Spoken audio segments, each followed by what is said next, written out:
Welcome to be digital. दोस्तों, आज की वीडियो में बात करेंगे यदि आप 12th कर चुके हैं या फिर 12th अपेयरिंग में हैं, यदि आप आर्ट्स कॉमर्स साइंस के फील्ड में कोई नया कोर्स करना चाहते हैं तो इस वीडियो में आपको बताएंगे कि कौन से कोर्स करने के बाद आप 2030 से पहले आपकी गवर्नमेंट जॉब लग सकती है। यदि आप इंटर के बाद कोई ऐसा कोर्स करना चाहते हैं जिससे आपको डबल फ़ायदा हो तो इस नोटिफिकेशन को आप पूरा रीड आउट कर सकते हैं और इसके लिए आप हमारा वीडियो भी पूरा देख सकते हैं। राष्ट्रीय परीक्षा एजेंसी द्वारा ये नोटिफिकेशन रिलीज़ कर दिया गया है और इसमें बताया गया कि यदि कोई स्टूडेंट इस तरीके को कोर्स को करता है तो भविष्य में आपको क्या फ़ायदा होगा। वीडियो के अंत तक इसके बारे में भी चर्चा किया जाएगा। तो जो कोर्स आप कर सकते हैं इंटर के बाद या इंटर में अपेयरिंग वाले स्टूडेंट जो 2025 में इंटरमीडिएट का एग्ज़ाम दे रहे हैं 2025, वो भी इस फॉर्म को अप्लाई कर सकते हैं।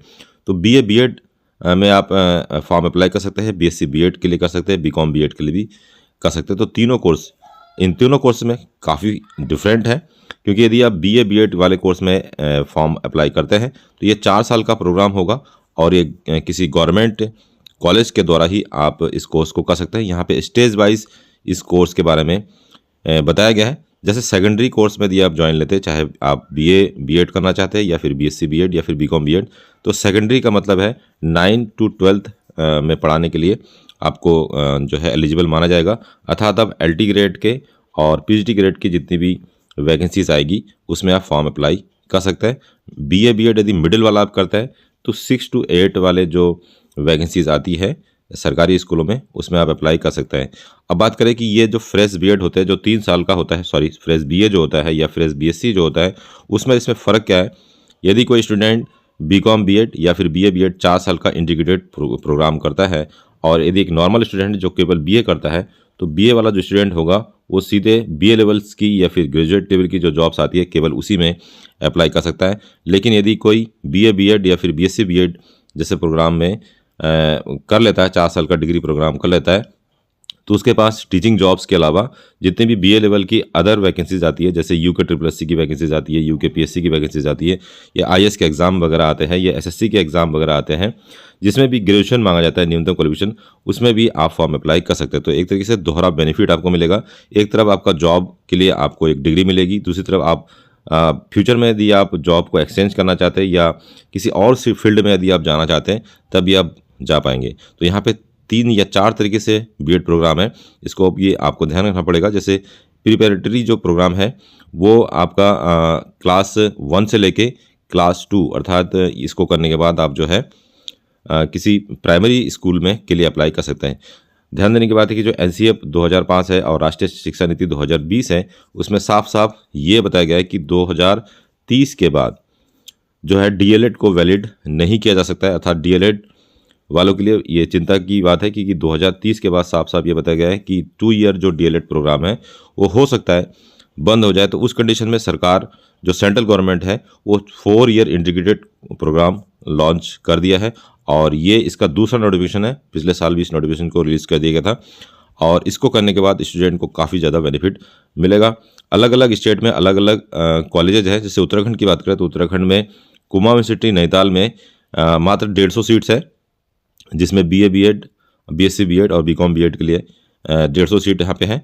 और इसके अलावा गढ़वाल यूनिवर्सिटी में भी आपको 150 सीट मिल जाएगी। तो कुल मिला के 300 सीट जो है उत्तराखंड में। उसी तरीके से अलग अलग जो स्टेट है वहाँ पे आपको सीटें देखने को मिलेगी। टोटल सीट्स की बात करें तो पूरे ऑल ओवर इंडिया में लगभग इसमें 6000 के आसपास यहाँ पे सीटें हैं और ये ऑल इंडिया लेवल पे इसका टेस्ट लिया जाएगा।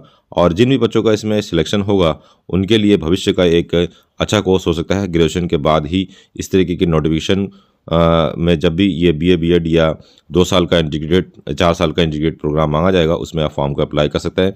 चाहे वो सेंट्रल गवर्नमेंट की जॉब हो, स्टेट गवर्नमेंट की जॉब्स हो या फिर कोई भी KVS वगैरह की जॉब्स हो या नवोदय की जॉब्स हो, तो सभी के लिए आप फॉर्म को अप्लाई कर पाएंगे। ऑफिशियल नोटिफिकेशन NTA द्वारा 20 फरवरी को ही रिलीज़ कर दिया गया था और 16 मार्च तक आप अप्लाई कर सकते हैं। खास बात है कि जो 12th अपेयरिंग वाले स्टूडेंट है, अर्थात यदि 2025 में कोई स्टूडेंट 12th एग्ज़ाम दे रहा है तो भी फॉर्म को अप्लाई कर सकते हैं। डेट ऑफ एग्जामिनेशन की बात करें तो 29 अप्रैल को जो डेट ऑफ एग्जामिनेशन रखा गया है। और अधिक जानकारी के लिए आप NTA या exam.nta.ac.in की वेबसाइट पर विजिट कर सकते हैं। NTA द्वारा ऑल इंडिया लेवल पे टेस्ट ऑर्गेनाइज किया जाएगा और फॉर्म भरते समय आपको सब्जेक्ट भी चूज़ करना होगा। तो सेक्शन A में आपके सामने ऑप्शन आएंगे 38 अलग अलग लैंग्वेज होंगे, जिसमें से 2 लैंग्वेज आप चूज़ कर सकते हैं। फर्स्ट और सेकंड लैंग्वेज अलग अलग होना चाहिए। सेक्शन बी में जो डोमेन सब्जेक्ट के नाम से जाना जाएगा, जिसमें 26 डोमेन सेक्शन के सब्जेक्ट होंगे, जिसमें से 3 डोमेन सब्जेक्ट आपको स्पेशली लेने होंगे जो कि आपके इंटरमीडिएट लेवल पे होने चाहिए। इसके अलावा सब्जेक्ट सेक्शन 3 में जो है जनरल टेस्ट होगा और ये मैंडेटरी है सभी के लिए। और सेक्शन 4 में जो है टीचिंग एप्टीट्यूड के क्वेश्चन आएंगे, 23 में से 20 करने होंगे। तो ये इसका नोटिफिकेशन है इस तरीके से। और जो पेपर का जो वो सिलेबस रहेगा वो इंटर लेवल का रहेगा और ऑनलाइन टेस्ट इसमें कंप्यूटर बेस्ड लिया जाएगा। क्वेश्चन पेपर का पैटर्न कुछ इस तरीके से रहेगा। इसमें मल्टीपल चॉइस क्वेश्चन आपको देखने को मिलेंगे। लैंग्वेज फर्स्ट यदि आप हिंदी चूज़ करते हैं तो 23 में से 20 क्वेश्चन करना अनिवार्य होगा। लैंग्वेज सेकंड जो कि फर्स्ट लैंग्वेज से अलग होगा, जैसे इंग्लिश चूज़ करते हैं तो 23 में से 20 क्वेश्चन करना अनिवार्य है। टीचिंग एप्टीट्यूड में 23 में से 20 क्वेश्चन करना अनिवार्य होगा। जनरल टेस्ट सभी के लिए मैंडेटरी है, 28 में से 25 क्वेश्चन करना अनिवार्य होगा। और डोमेन स्पेसिफिक सब्जेक्ट में जो 3 अलग अलग सब्जेक्ट आपको लेने होंगे, उसमें से तीनों में कम से कम 25 क्वेश्चन अटैम्प्ट करना अनिवार्य होगा।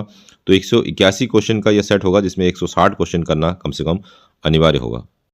यदि आप फॉर्म को ऑनलाइन अप्लाई करना चाहते हैं तो जनरल के लिए 1200 रुपये अप्लाई फीस है। ओबीसी और ईडब्ल्यूएस कैटेगरी में 1000 रुपये अप्लाई फीस है। SC ST और PWD और थर्ड जेंडर के लिए 650 रुपये अप्लाई फीस रखा गया है।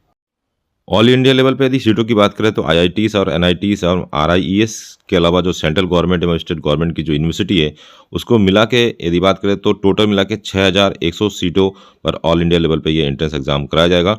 और इसमें स्टेट वाइज से जो है मेरिट बनाई जाएगी। तो जो भी जिस स्टेट का है उसी स्टेट के अनुसार उसको सीटों पर जो है आरक्षण के आधार पर एडमिशन मिल सकता है।